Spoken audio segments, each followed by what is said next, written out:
For now, manalangin po muna tayo as we start our study together.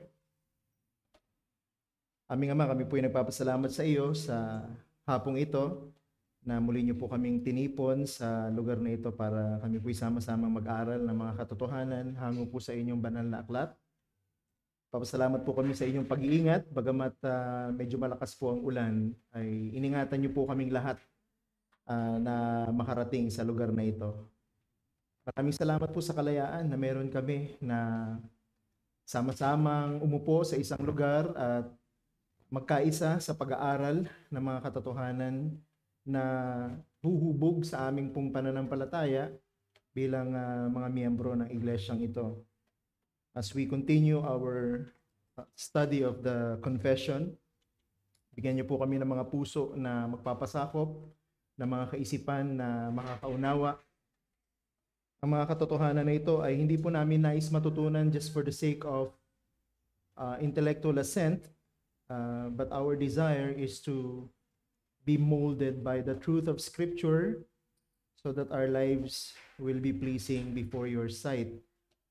Hinihiling po namin bigyan nyo ng lakas ang inyong lingkod physically at bigyan nyo rin po ng karunungan at gabay sa paglalahad at pagpapaliwanag ng mga katotohanan, especially the key truths that we will be discussing regarding our topic this afternoon. Hiniling po namin yung mga iba naming mga kaibigan, kapatiran na maaring papunta na po sa lugar na ito. Ingatan niyo po ang kanilang mga hakbang at gawing maingat na po makarating sila at makaabot sila sa aming pong panahon ng discussion. Nang sa gayon, ang bawat isa po sa amin ay makinabang sa lahat po ng mga bagay na aming pag-uusapan. Above all things, we would like to glorify your name at magagawa lamang po namin ito kung ang banal na Espiritu ang siyang tutulong sa amin at gagabay sa amin sa lahat ng katotohanan. Ang lahat ng ito ay ipinagkakatiwala namin sa pangalan ng aming Panginoong Hesus. Amen. Tayo pong lahat ay tumayo muna as we sing a hymn.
Maraming salamat. We can now be seated now. Okay, pagpapatuloy po natin yung ating sinimulan na bagong paksa sa ating Bible class. And we are discussing the 1689 London Baptist Confession of Faith, and we are still in chapter 1. Katulad ng sinabi natin, we will take our time talaga sa pag-aaral natin ng confession na ito, because this will mold our understanding of the basic doctrines that we hold on to as a Reformed Baptist Church. And as we go along in our study, please make sure that you will be clarifying concerns now before we move on to the next part, no, para tuloy-tuloy po yung ating pag-aaral at hindi na po tayo pabalik-balik sa ating pong discussion. So doon po sa nakaraan nating pag-aaral, last Lord's Day, ay nakita natin yung dalawang bagay, necessity and its identity. So for this afternoon, Lord willing, matapos natin yung susunod na tatlo sana, na pag-uusapan natin, the authority, sufficiency, and clarity of the Holy Scriptures. So chapter 1 of our confession is about the Holy Scriptures or the Word of God.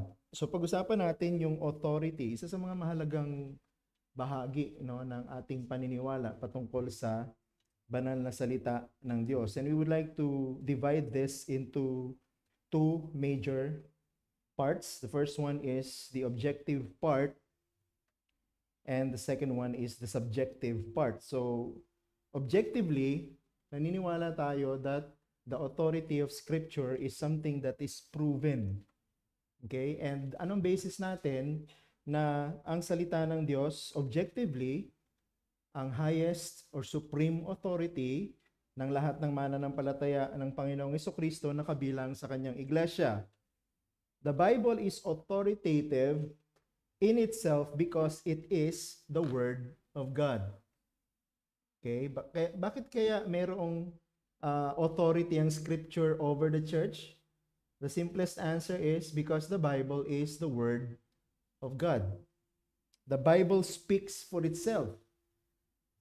The authority of the Bible depends on the testimony of God alone. Hindi po natin kailangan ng separate institution to prove that the Bible is authoritative. Hindi natin kailangan ng church para magsabing that the Bible is authoritative. Hindi natin kailangan ng grupo ng mga tao, hindi natin kailangan ng mga scholars, hindi natin kailangan ng mga kilalang tao or even great preachers for that matter para establish ang authority ng salita ng Diyos. The Bible is authoritative simply because it is the Word of God. No church, no person, no group of people need to approve the Bible to be a person's authority. It is authoritative because it is God's Word. Sabi sa paragraph 4 ng ating pong confession, the authority of the Holy Scripture, for which it ought to be believed, dependeth not upon the testimony of any man or church, but wholly upon God, who is truth itself. The author thereof, therefore, is to be received because it is the Word of God. So yung pong mga framers ng ating confession firmly believed that the Bible doesn't need anything or anyone to establish its authority. We need to accept and submit to its authority because it is the Word of God. That's it. Halimbawang talata sa Scripture that supports this is 1 Thessalonians chapter 2, verse 13. Ang sabi dyan, for this reason we also thank God without ceasing, because when you received the word of God, which you heard from us, you welcomed it not as the word of men, but as it is in truth the word of God, which also effectively works in you who believe. Okay, so yung pagtanggap ng isang tao, pagtanggap ng isang grupo ng mga mananampalataya ng authority ng salita ng Diyos reveals their identity with the Savior. And this Savior works within us so that we can submit to the authority of the Word of God. Ang point natin dito, the authority of the Bible is from the inspiration of the Holy Spirit. Now, when we say inspiration, this is the process whereby God used men to write the scriptures without bypassing their personality. Kaya nung sumulat, for instance, the Apostle Paul, siya ang sumulat ng pinakamaraming aklat ng New Testament, no? Among the writers or authors of Scripture. Nung nagsusulat si Apostle Paul, hindi ino-override ng Holy Spirit yung kanyang personality na parang ginagamit siya na robot, no, na tagasulat lamang ng dinidikta sa kanya. Hindi. Nandun pa rin yung personality ni Apostle Paul. That's why when you read some of the letters, for instance, yung sulat niya sa mga taga-Corinthians. Sa 1 Corinthians, pag binasa mo yung sulat ni Apostle Paul, makikita mo yung kanyang emotions, makikita mo yung kanyang strictness, makikita mo yung kanyang pagiging firm sa katotohanan. Nung sinasaway niya na yung mga kasalanan ng mga mananampalataya sa church sa Corinto, makikita mo. Siguro if you were the people involved, manginginig ka talaga sa takot, no, sa mga salitang binibitawan ni Apostle Paul, dahil ang sinasabi niya ay katotohanan ng salita ng Diyos, and besides, ramdam na ramdam nila yung yung rebuke, yung correction, no? Walang walang pangingimi sa Tagalog, no, si Apostle Paul nung sinusulat niya yung mga katotohanan na yon to expose the sins of these people na miyembro ng iglesia sa Corinto. But as the Apostle Paul were writing all of those truths to the believers na member ng church sa Corinth, it was the Holy Spirit, di ba, revealing or writing the will of God. So tandaan natin, si Apostle Paul ay isang apostle. Okay? So in the Old Testament time, may mga prophets, and they were the instruments of God kung papaanong naisulat ang mga salita ng Diyos. For instance, the prophet Isaiah, prophet Jeremiah, and then sa New Testament time, mga apostles, they were the revelation bearers kung tawagin natin sa theology. Pag sinabing revelation bearer, sila yung may direct, no, na pagtanggap ng revelation from God at sinusulat nila yon. Kasama ng office nila yon ng prophet and apostles. At wala pong ibang pwede na mag-claim that they have the same experience because only prophets and apostles were used by God to ilagay sa written word, no, ang kanyang kalooban. And that process, ang tawag natin sa theology na ay inspiration. Ang isa sa mga pinakamalinaw na passage sa New Testament explaining this is 1 or 2 Timothy chapter 1 verses 20 to 21. Knowing this, first of all, that no prophecy of Scripture comes from someone's own interpretation. For no prophecy was ever produced by the will of man, but men spoke from God as they were carried along by the Holy Spirit. So that phrase, they were carried along by the Holy Spirit, that's what we call inspiration. So hindi po ito yung inspiration na nakasulat ako ng isang love song dahil naaalala ko yung aking crush, no? At mahal na mahal ko siya, kaya naisulat ko tong love song na ito. That's not what we refer to as inspiration. Okay? This inspiration is the work of the Spirit of God, whereby He used men to write down ang mga salita at kalooban ng Diyos. Kaya no person can ever question the authority of Scripture because the very production of the Word of God is from God Himself. Galing sa Diyos. Ang Holy Spirit ang author ng salita ng Diyos. So that alone should establish for us the objective fact about the authority of the Scripture. Ito palang katotohanan na to, that the Scripture was produced or created by the Word of God, ay dapat na sapat nating tatanggapin para magpasakop tayo sa otoridad ng salita ng Diyos. There's no other supreme authority over the church aside from the Word of God. Not even the word of the pastor or pastors, not even the word of any other leaders, influential leaders of the church, but only the word of God.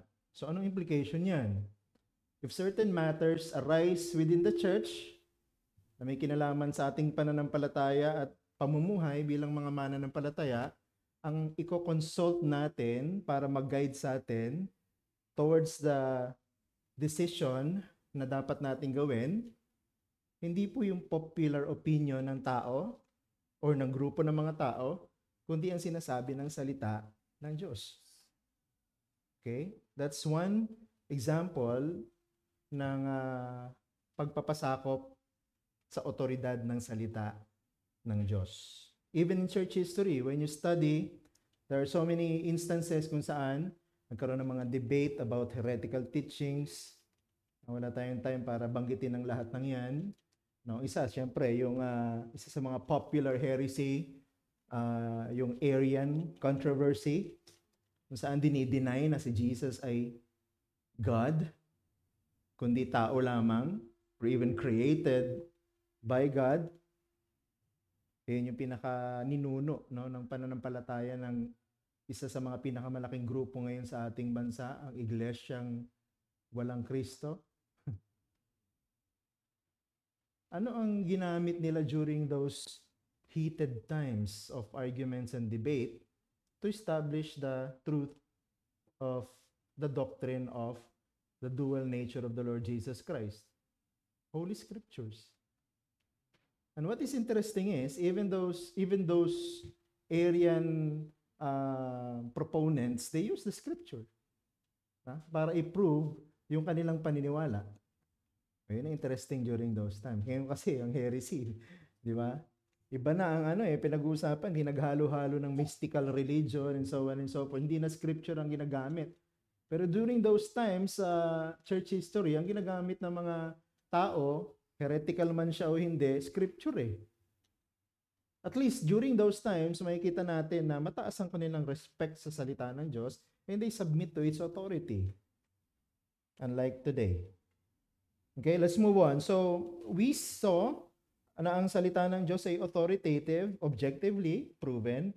Tingnan natin, secondly, subjectively proven. So, subjectively, pinapatunayan din po ng Diyos na ang kanyang salita ay authoritative. We know that the Bible is the Word of God because the work of the Holy Spirit within us.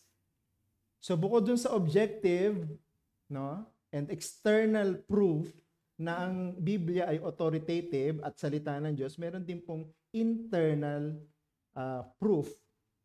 Ibig sabihin, it is something that is within us. It is something that happens within us.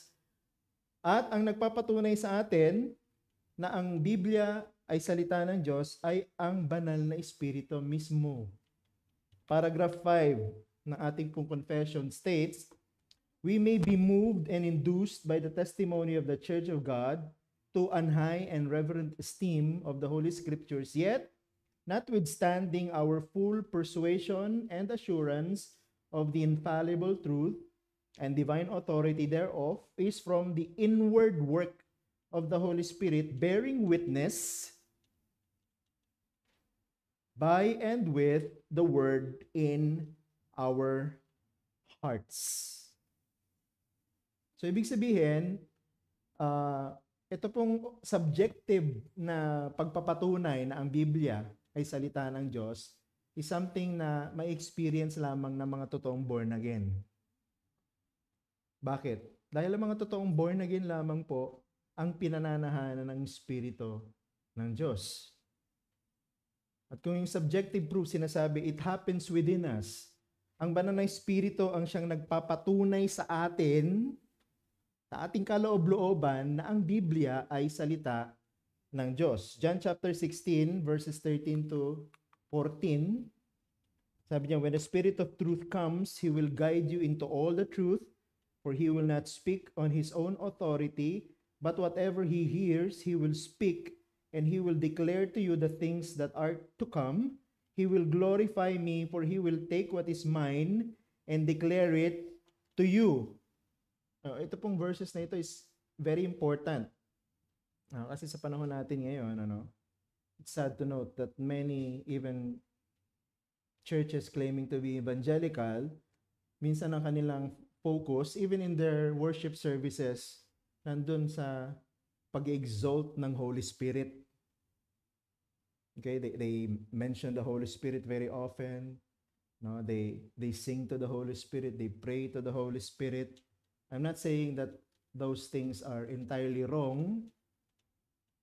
Kaya lang, pagka ang focus natin sa ating worship, corporately man yan or public worship, is to exalt the Holy Spirit, hindi po natin sinusunod kung ano yung revelation sa Scripture. Ito pong binasa natin, tingnan niyo pong mabuti, read between the lines, anong sabi dyan? Ang Panginoong Jesucristo nagsasalita, ang sabi niya, the Spirit will come, at pag nagsalita, itong Holy Spirit, He will not be speaking on His own authority. Instead, He will only get what is from me and declare it to you. He will take what is mine and declare it to you. Okay? So, ibig sabihin, the Holy Spirit and His work and His ministry within the triune God is not to exalt Himself, but to exalt the Son of God. Nire-reveal ng Holy Spirit ang mga katotohanan patungkol sa Son of God, not about Himself. Okay, that's the work of the Holy Spirit. Itong work ng Holy Spirit na to, yung pagkuha ng kung ano yung kay Jesus at pagdedeklara nito, nangyayari sa ating kalooban. So, ibig sabihin, yung mga totoong mananampalataya ang makaka-relate that the Spirit within me is proving that the Word of God is authoritative at dapat ako magpasakop. No wonder, pagka ang isang tao ay naging born again, nagkakaroon ng malaking pagbabago pagdating sa kanyang perception and even sa kanyang pagkaintindi at pagtanggap sa Biblia. Isa sa mga pamantayan, isa sa mga guide natin to test if a person is a real Christian or not, ay yung kanyang attitude towards the Word of God. Pagka po isang tao, nagkiklaim na siya ay born again, pero wala siyang respect sa Word of God, wala siyang time para mag-meditate ng Word of God, hindi naapektuhan ng Word of God ang kanyang buhay, there's something wrong with his testimony. There's something wrong with his claim. Kasi kung talagang na-born again ka, the Holy Spirit will be residing in you. Yun ang sinasabi sa atin ni Apostle Paul sa letter niya to the Corinthians. At pag nag-reside yung Holy Spirit sa atin, one of the things that He does is to change us. Binabago niya isip at puso natin. Diba? Binabago niya yung ating perception about the Word of God, yung ating affection towards the Word of God. Dati wala tayong desire to read it. Hindi natin gustong maintindihan kung ano yung Biblia. We don't even recognize it as the Word of God. Pero pag naging born again tayo, all of those things change. Nauuhaw ka sa salita ng Diyos, gusto mo magbasa lagi ng salita ng Diyos, 'di ba? Lagi mong hawak ang salita ng Diyos. Gusto mo laging Lord's Day kasi mayroong pag-aaral ng salita ng Diyos, may pagbasa ng salita ng Diyos, may pag-awit ng salita ng Diyos, may pangangaral ng salita ng Diyos. Gusto mo 'yun, 'di ba? Hinahangad mo 'yun, no? Kasi deep within the person who experienced this born again experience, binabago ng Diyos 'yun. Nilalagay sa kanya yung desire na 'yun na wala dati. So 'yan yung subjective. Another passage, 1 Corinthians chapter 2, verses 10 to 12. These things God has revealed to us through the Spirit. For the Spirit searches everything, even the depths of God. For who knows a person's thoughts except the spirit of that person which is in him? So also no one comprehends the thoughts of God except the Spirit of God. Now, we have received not the spirit of the world, but the Spirit who is from God, that we might understand the things freely given us by God. Kita mo? So even our ability to understand the things of God comes from the Spirit of God. Hindi po kaya ng isang tao kahit gaano kataas ang level ng kanyang IQ na ma-discern, maintindihan at maipaliwanag kung anong ibig sabihin ng salita ng Diyos. Probably linguistically, pwedeng maintindihan ng isang scholar ang text of Scripture, pero hanggang doon lang yun. It's simply a mechanical understanding. It's a, sabihin natin parang, ano lang siya, no? Academic understanding ng salita ng Diyos, pero walang epekto sa buhay niya yun.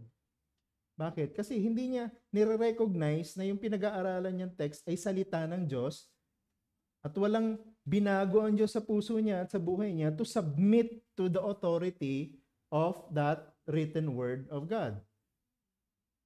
Pag Christian ang pinag-uusapan natin, that's totally a different thing.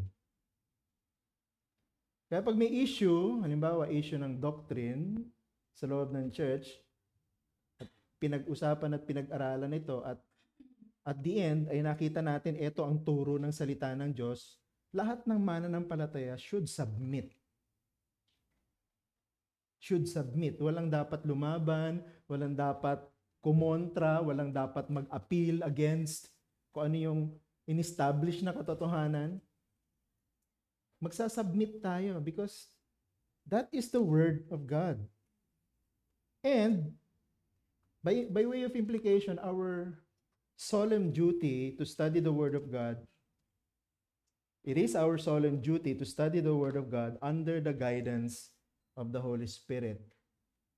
So if we believe na ang Biblia ay salita ng Diyos, both objectively and subjectively, we must as Christians find it as our solemn duty na maintindihan ang salita ng Diyos by the guidance of the Holy Spirit.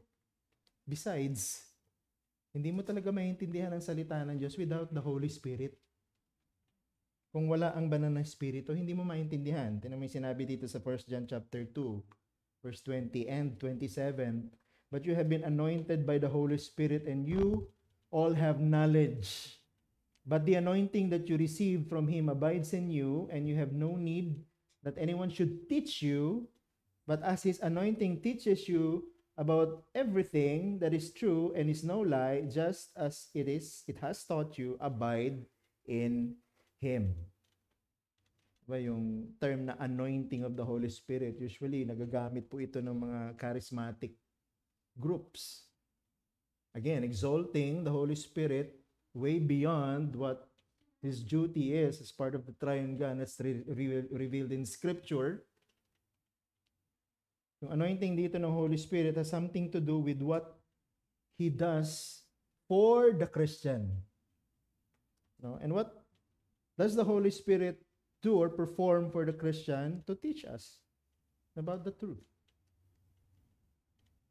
Kaya pag naging born again ng isang tao, isa sa mga testimony, di ba, dati, naririnig ko naman lagi yung pangangaral ng salita ng Diyos. Tagalog din naman yung pangangaral or whatever language na sanay ka, English, Ilonggo, Ilocano, whatever. Kung ano man yung lingwaheng sanay ka at bihasa ka, naririnig mo lagi, pero hindi mo naiintindihan. Alam mo yun, yung ibig sabihin, naiintindihan mo yung sinasabi ng preacher, naririnig mo kung ano yung pinapaliwanag niya, pero hindi mo siya naiintindihan na mahalaga para sa buhay mo at kailangan mo sa buhay mo. Pero nung naging born again ka, di ba sasabihin, nung naging born again ako, doon ko naintindihan ang kahalagahan ng mga salita ng Diyos na naririnig ko dati. Diba, dati tinutulugan ko lang yung preacher eh. No? Pero ngayon, nung naging born again ako, nagkaroon ng understanding sa isip ko doon sa sinasabi niya and na-appreciate ko yung salita ng Diyos. Nakikita ko yung benefit nun para sa akin. Nakikita ko yung epekto nun para sa buhay ko. Binabago ako ng salita ng Diyos. Paano nangyari yun? Because the Holy Spirit is now teaching us the truth of God's Word. Maganda yung sinabi ni Martin Lloyd-Jones sa kanyang aklat na Authority.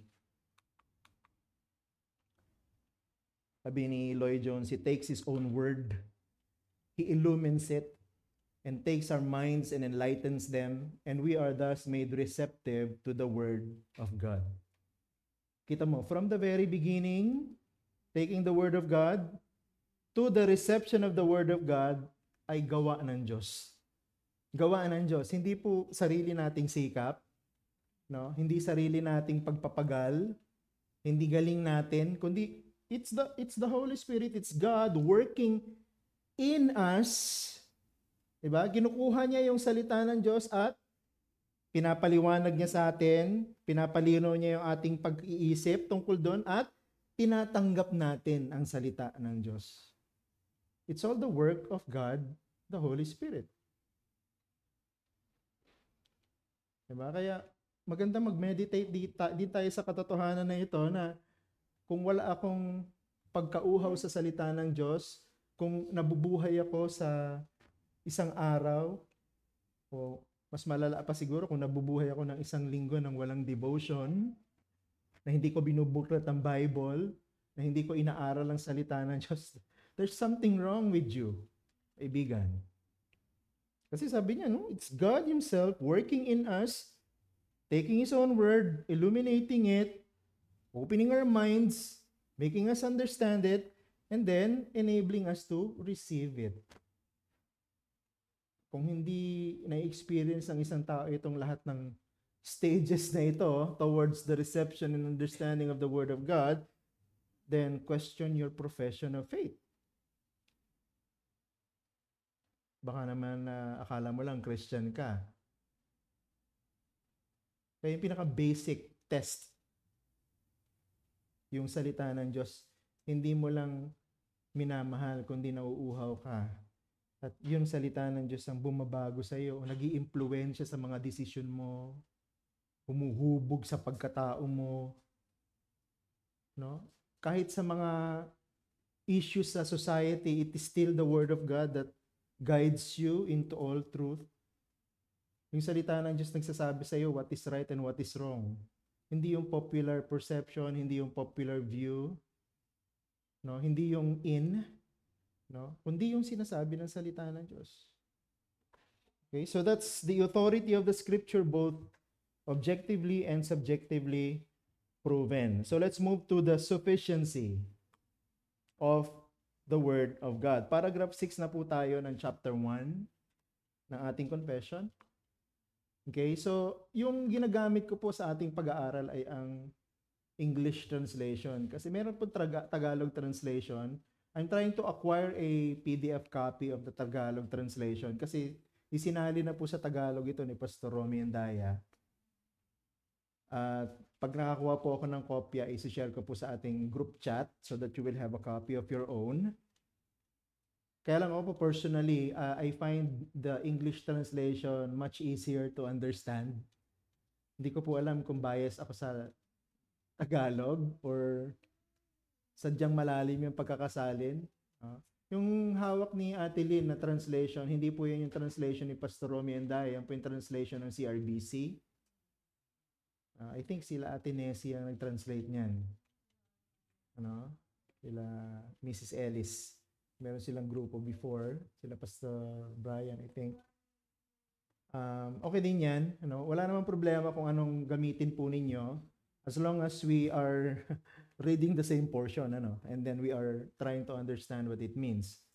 Okay, so kung Tagalog po yung hawak niyo, okay lang din yan. Kung English po, tingnan nyo na lamang po sa screen. So paragraph 6, chapter 1, the whole counsel of God concerning all things necessary for His own glory, man's salvation, faith, and life is either expressly set down or necessarily contained in the Holy Scripture, unto which nothing at any time is to be added, whether by new revelation of the Spirit or traditions of men. Nevertheless, we acknowledge the inward illumination of the Spirit of God to be necessary for the saving understanding of such things as are revealed in the Word.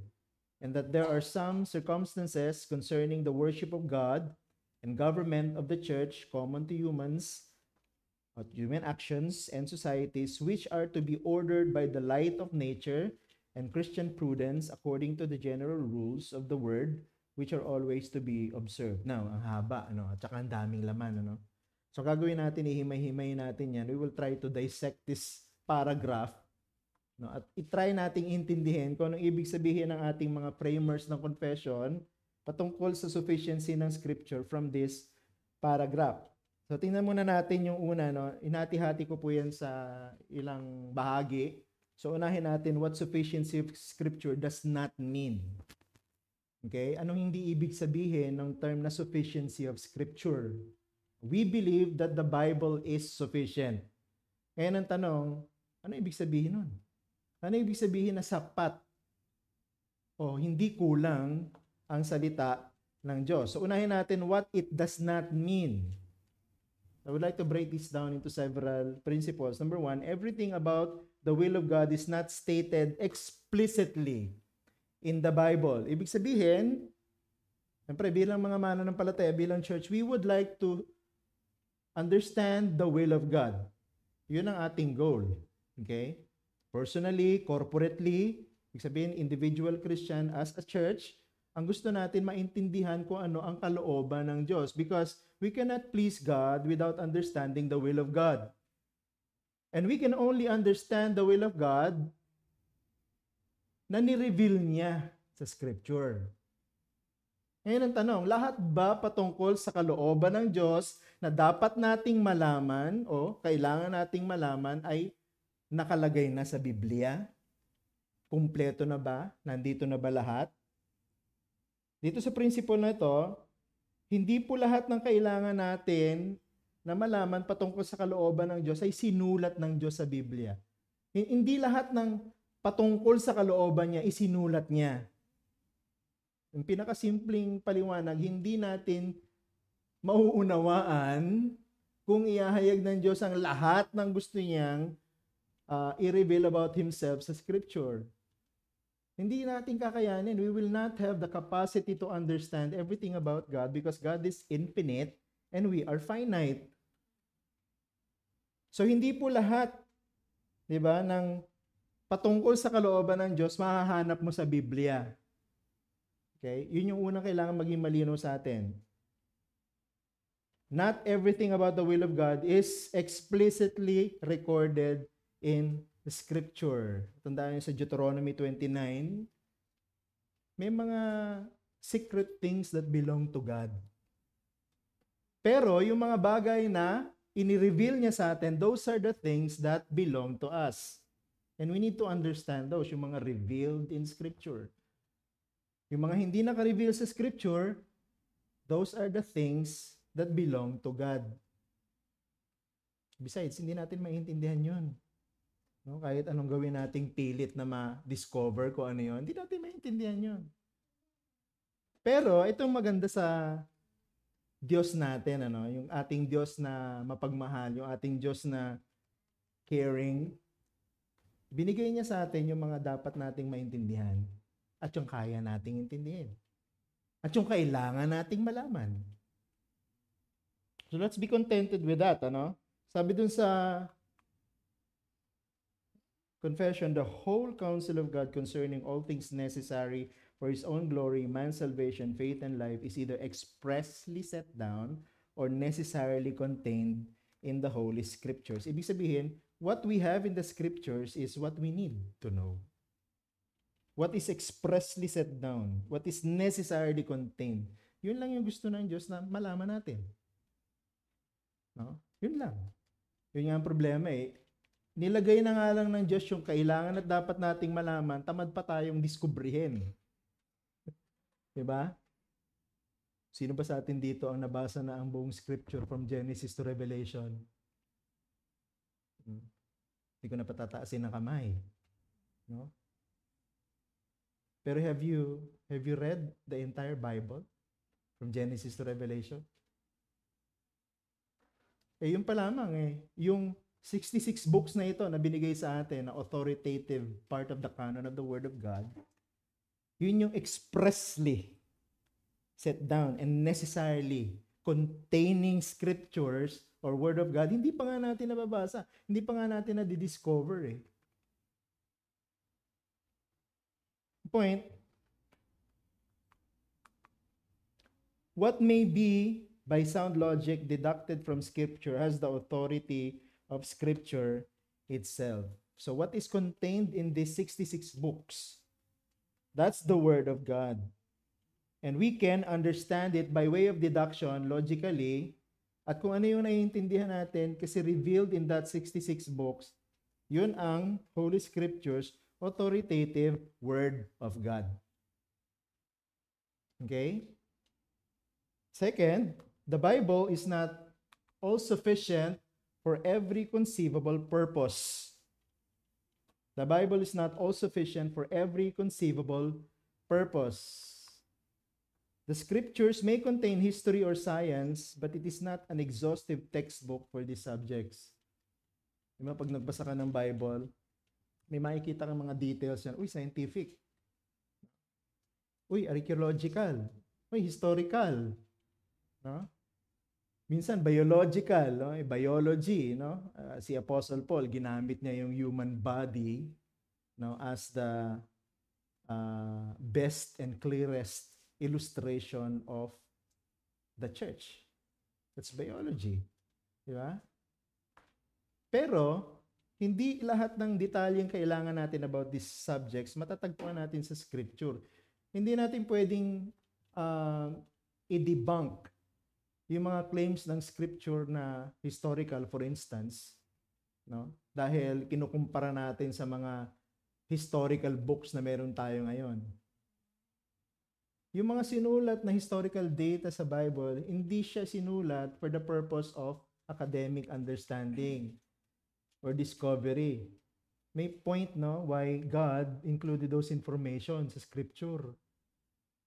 Kung gusto mo ay textbook about history, no, wag yung scripture ang gamitin mo, gumamit ka ng ibang book. At may mga expert, no, sa mga subjects na yan. Hindi po lahat ng conceivable purposes or ideas matatagpuan natin sa Bible. Okay? So, hindi po yun ang ibig sabihin ng sufficiency. So, what does sufficiency mean? Diba? What does sufficiency mean? Ano ibig sabihin ng sufficiency? The sufficiency of the scriptures is nothing more nor less than their sufficiency to achieve the purposes of redemptive revelation. So, pinag-uusapan nating sufficiency ay yung lahat ng kailangan nating malaman regarding redemption, regarding salvation of sinners. Okay? Ang salita po ng Diyos ay nagko-contain ng lahat ng revelation from God na before ay pinapasa-pasa lamang po by way of oral tradition. Pero in God's providence, no, in the history of the canon of Scripture, yung dati pinapasa-pasa lamang by way of oral tradition ay sinulat through the prophets and the apostles, no, sinulat at naging book. At yung laman ng buong 66 books na yon, Old Testament and New Testament, ay patungkol dun sa redemption ng Diyos ng mga makasalanan. That's what the Bible is all about. Kaya yung pinaka golden thread of the story of the scripture from Genesis to Revelation has something to do with redemption. Ano yung ginawa ng Diyos to recover sinners at maibalik sa Kanya? Yun yung Biblia.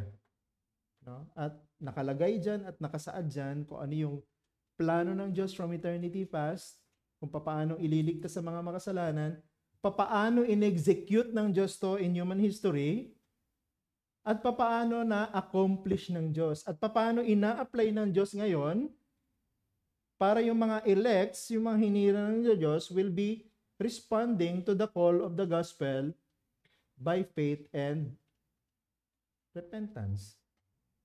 So, from Genesis to Revelation, makikita mo, God, diba, created everything.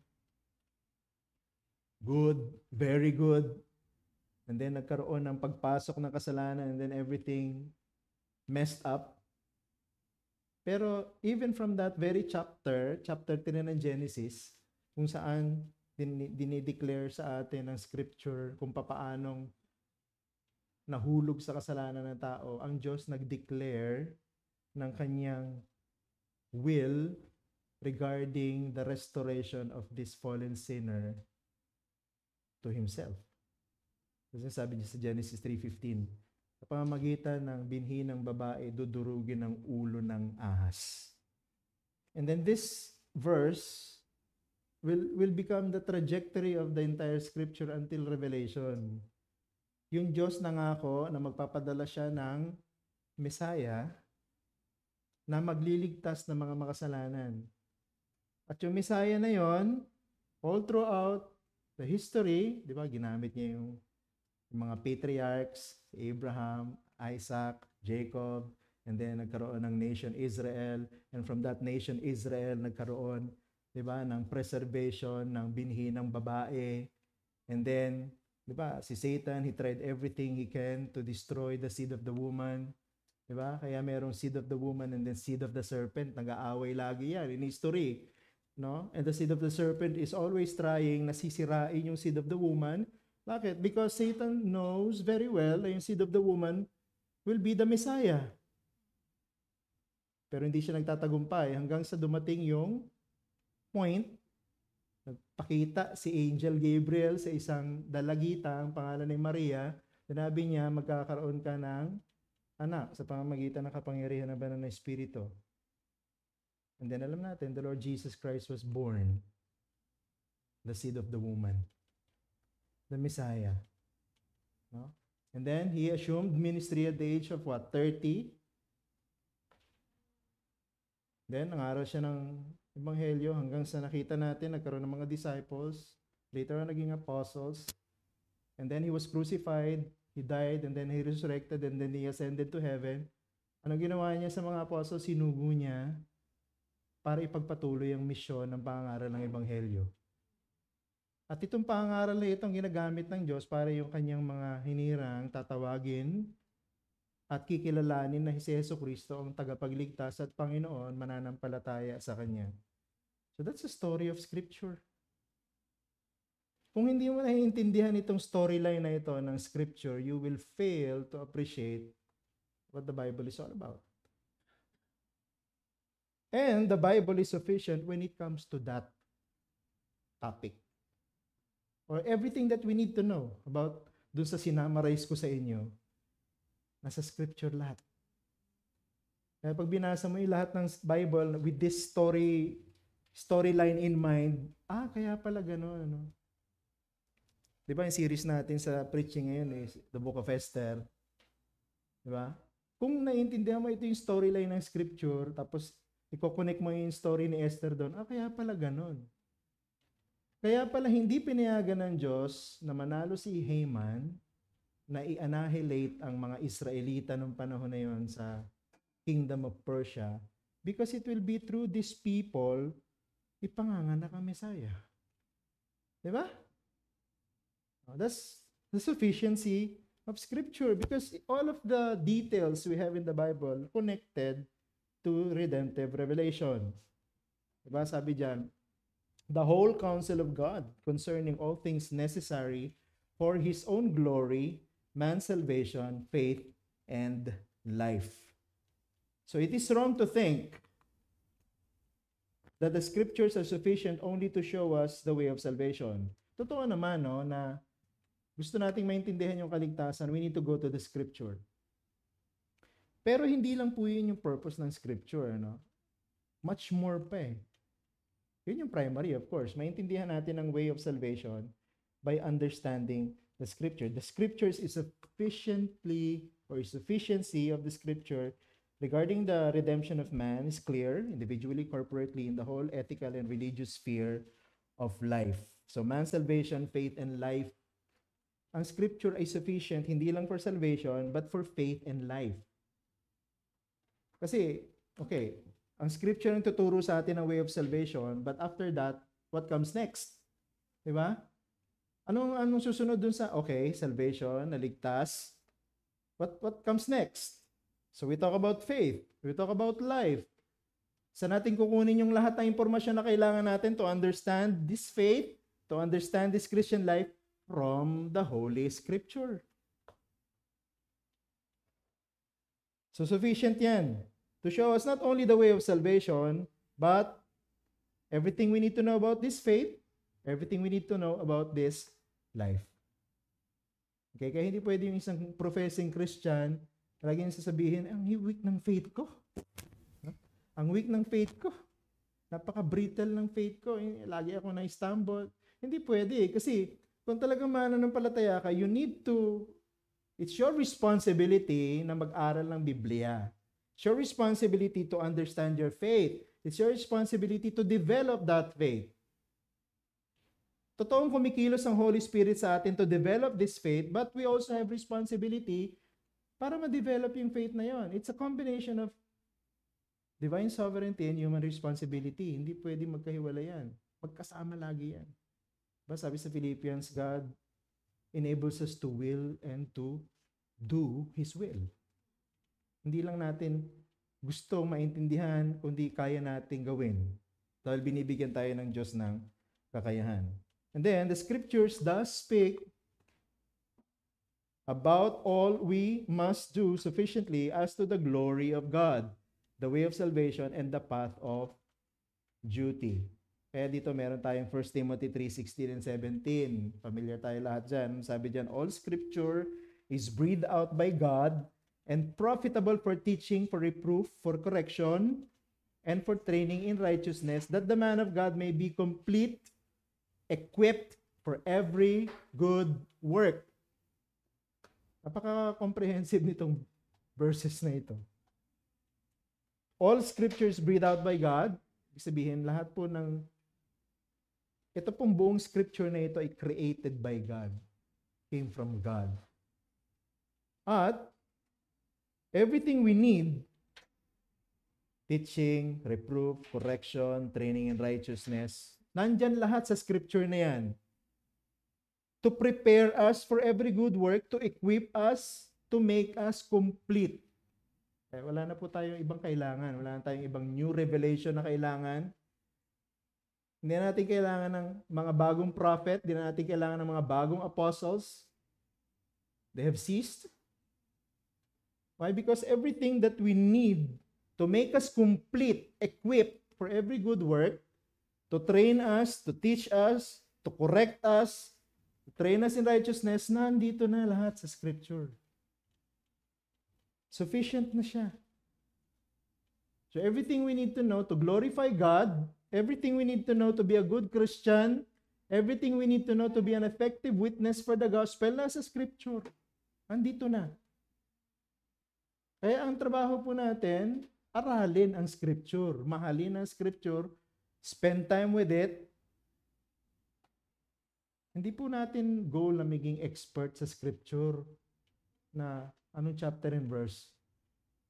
Hindi ganoon eh. No? Ang hinahanap natin, ang training natin is to understand scripture at kung paano tayo huhubugin ng scripture na ito para maging pleasing to God. At sufficient ang scripture para i-equip tayo for this very purpose. Every time that the church gathers, laging merong word of God. Every time that the church gathers, may word of God. That's our duty, to study it, because it's all we need. Point, we search the scriptures to discover its teachings and learn its principles. And as we live in the Spirit, we have God's guidance, leading us to apply them in every decision with wisdom. It's our duty to search it, to discover it, to learn its principles. And then, after knowing, after learning, we live by them. And as we live by them, pinomold yung ating perception, our affection, our decisions with wisdom. Yung salita po ng Diyos ang guide natin para mamuhay ng maayos at epektibo sa madilim at makasalanang mundo na ito. Without the Word of God, without the sufficient Word of God, we cannot do it. Diba kaya nga dun sa armor of God na tinuro ni Apostle Paul, kasama yung Word of God eh. Anong gamit ng Word of God sa armor? Sword, di ba? Sword of the Spirit. So yung sword, ang gamit ng sword sa warfare, you can use it to defend yourself. And also you can use it to kill your enemy. Di ba? So yung sword can be both offensive and defensive. Yun lang ang part ng armor na offensive and defensive. Bakit? Kasi itong Word of God na ito, ang tool natin so that we can expose the lies of the enemy and to make wise decisions in life. Sabihin ng ibang Kristiyano, bakit lagi mo na lang sinasabing ano bang sabi ng salita ng Diyos? Hindi ka ba makapag-isip ng sarili mo? Wala naman tayo sa church ngayon, nasa labas naman tayo ng church, lagi mo sinasabing, ano bang sinasabi ng salita ng Diyos tungkol dito sa issue na ito? Sino may problema? Yung nagko-question na bakit lagi mo sinagamit ng salita ng Diyos, hindi naman to church, hindi naman Lord's Day ngayon, o yung laging sinasabi, ano bang sinasabi ng salita ng Diyos tungkol dito? Paano ako magde-decide tungkol dito? Ano yung magiging reaction ko tungkol dito according to the Word of God? Yung isa. No? Sapagkat ang salita ng Diyos, kumbaga hindi pwedeng alisin yung salita ng Diyos sa buhay ng isang Kristiyano because this is sufficient to turn us into the person God wants us to be. The Word of God. The Scripture. That's the sufficiency of Scripture. Siguro bibilisan ko na lang kasi yung pag bigla akong putulin dito, pwede ko naman putulin dito kaya lang magiging bitin So tingnan na natin yung what sufficiency of Scripture does not negate. What the sufficiency of Scripture does not negate. Okay? It does not negate the necessity of the individual's diligence. So hindi po inaalis ng sufficiency ng Scripture yung kasipagan natin. So the sufficiency of Scripture does not excuse us from mental laziness. Hindi pwedeng sabihin ng isang Christian, okay, the Holy Spirit will reveal the truth to me even without me spending time discovering or understanding the Scripture. Hindi ako magbabasa, hindi ako mag-aaral. Maiintindihan ko yan because the Spirit is in me. Hindi po yun ang sufficiency ng Scripture Mysticism yun. No, yung Holy Spirit is in me, the Spirit of God will reveal to me the truth. Hindi ganun ang sufficiency ng Scripture. Totoong sufficient ang sapat ng Scripture, pero kailangan mong pag-aralan. Kailangan mong basahin, kailangan mong buklatin. May disiplina ng pag-aaral ng salita ng Diyos. Sabi diyan sa paragraph 7, in a due use of ordinary means, di ba, research, diba ngayon may ChatGPT na nga di ba, sa internet. Pwede mo gamitin yung ChatGPT. Kung talagang hindi mo naiintindihan yung isang verse, pwede mong i-consult kay ChatGPT. Sigurado may ilalabas siya sa yung interpretation.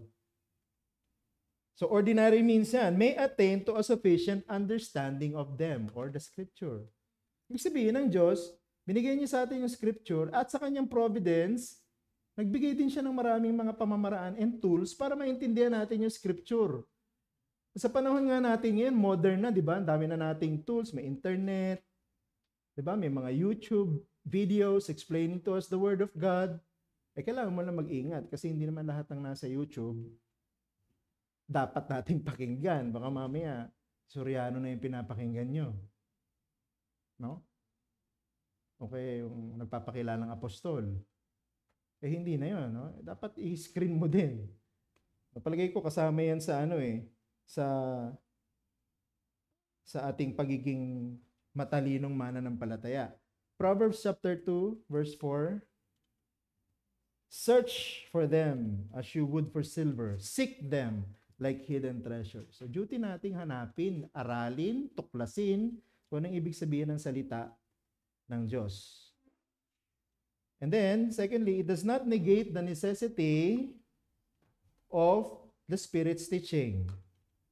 Hindi po naman tayo binibigyan ng intellectual pride ng sufficiency ng Scripture. Okay, Christian ako. I can understand everything in Scripture. Ano sabi sa ating confession? Nevertheless, we acknowledge the inward illumination of the Spirit of God to be necessary for the saving understanding of such things as are revealed in the Word. I can understand it kasi ang IQ ko 500. Meron akong academic prowess kasi tapos ako sa Bible school. Meron akong proficiency sa Hebrew. Meron akong expertise sa Greek. No? Kaya kong i-dissect kung ano ibig sabihin ng Scripture. Bigyan mo sa akin kung ano yung text. Bigyan mo sa akin kung ano yung chapter. Anong papaliwanag ko sa iyo. No? That's intellectual pride. No? That's intellectual pride. Kailangan nating magdepende sa Holy Spirit para maintindihan yung Word of God. Kasi it's the Spirit's Word. And it's the Spirit's power to make us understand. 1 Corinthians 2:14.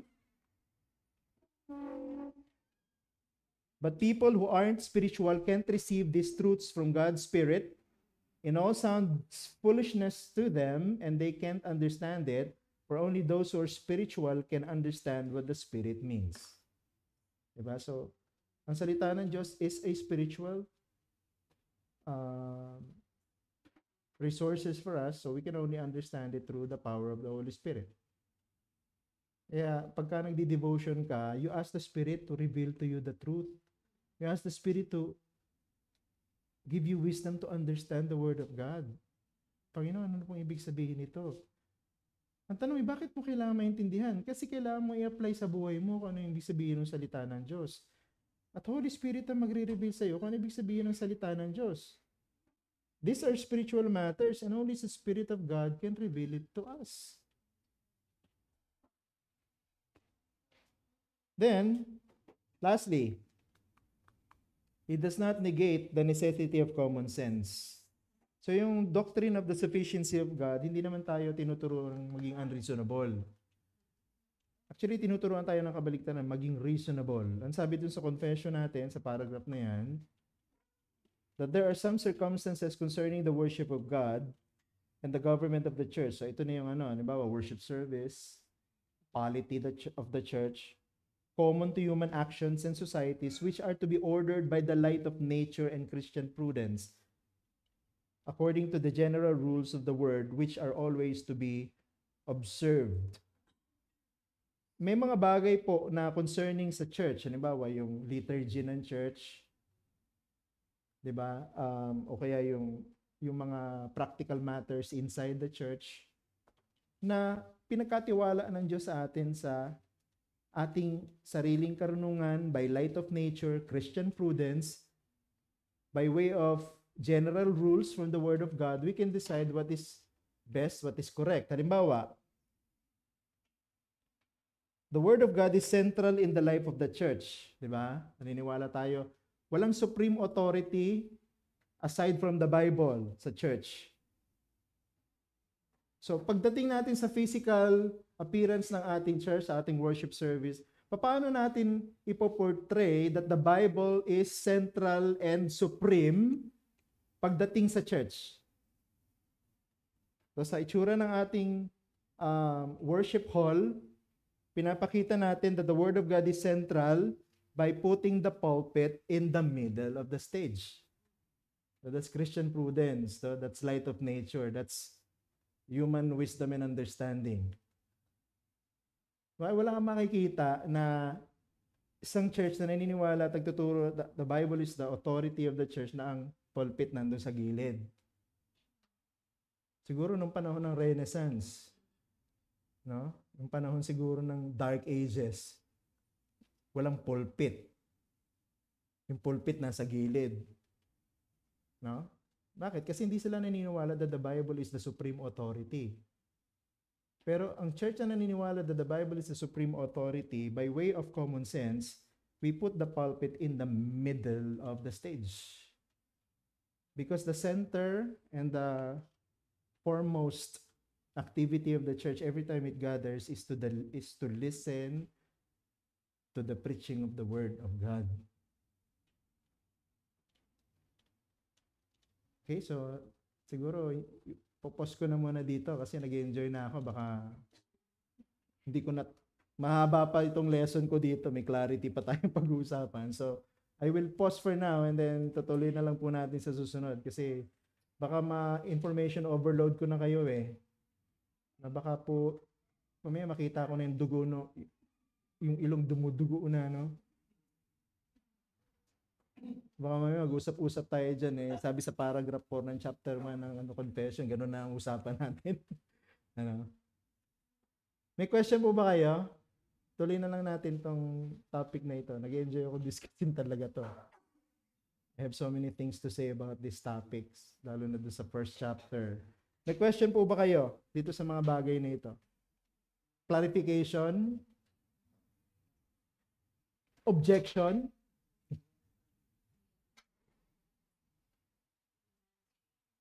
Wala?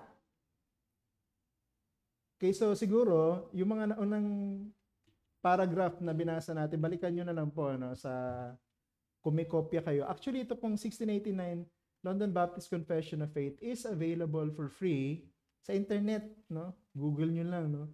1689 London Baptist Confession of Faith. Mag-appear po yan sa Google. Pwede nyo i-download as PDF. No? Pwede nyo i-save as bookmark. Kung may internet kayo lagi, pwede nyo maboost. So balikan nyo na lamang po yung mga naunang paragraph na pinag-usapan natin. Okay, sa mga topic na ito. So napag-usapan na natin so far necessity, identity, authority, sufficiency. So yun po yung mga napag-usapan natin. So susunod ay clarity. So kung may mga questions po kayo, siguro next time pwede nyo pong tanongin. Okay? I hope at least naibigay ko at na-emphasize ko yung mga major principles regarding this particular topic. Okay, maraming salamat po sa pakikinig ninyo. Magpapahinga muna tayo if there are no questions. Magpe-prepare po tayo para sa ating worship service mamayang 3:30 ng hapon. Maraming salamat po sa inyong pakikinig.